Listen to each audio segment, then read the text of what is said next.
আপোনালোকে নিজে একোজন প্ৰধান বৰুৱা হৈ সকলোৰে ঘৰত গৈ প্ৰত্যেক গাঁৱত প্ৰত্যেক বুথত গৈ আপোনালোকে ভোট সংগ্ৰহ কৰিব লাগিব পদুমৰ চিনত ভোট দিব লাগিব হয় নে নহয় মোদী ডাঙৰীয়াক আকৌ প্ৰধানমন্ত্ৰী পাতিব লাগিব নে নাই লাগিব সবে লাগিব মন্ত্ৰী পাতিব লাগিব নে নাই একদম পাক্কা মোৰ লগত কব প্ৰধান বৰুৱা बीजेपी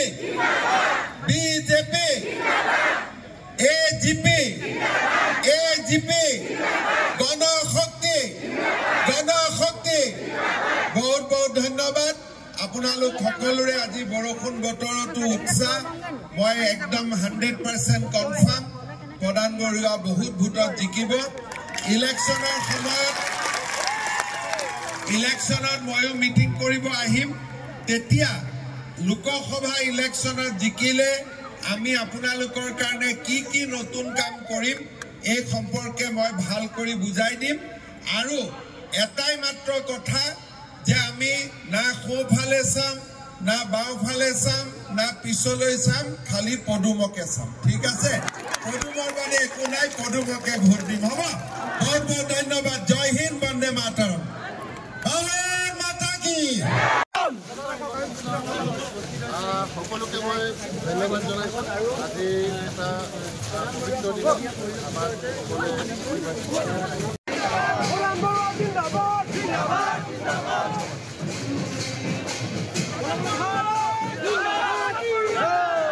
হ'ব লাগিব প্ৰধান বৰুৱা MP হ'ব লাগিব মই ইয়াৰ পৰা চিধা ডিব্ৰুগড় মনোনয়ন পত্ৰ দাখিলৰ দিনা ইমান হাজাৰ হাজাৰ লোকৰ অভিযোগ প্ৰধান বৰুৱা খুবেই জনপ্ৰিয় নেতা অসমৰ এগৰাকী অত্যন্ত জনপ্ৰিয় নেতা আৰু প্ৰধান বৰুৱা ডাঙৰীয়াৰ নিৰ্বাচনত উৎসাহ উদ্দীপনা চকুত লগা সদায় উৎসাহ উদ্দীপনা হয়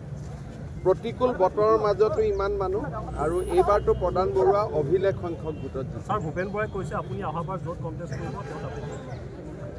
কেনেকৈ হ'ব তেওঁ পদুমত কৰিব ময়ো পদুমত কৰিম দুইটা কেনেকৈ একেলগে মানে ভূপেন বৰা অহাবাৰলৈ পদুম হ'ব নেকি ভূপেন বৰাই খুব কম দিনৰ ভিতৰতে বিজেপি ভূপেন বৰা 100% আহিবই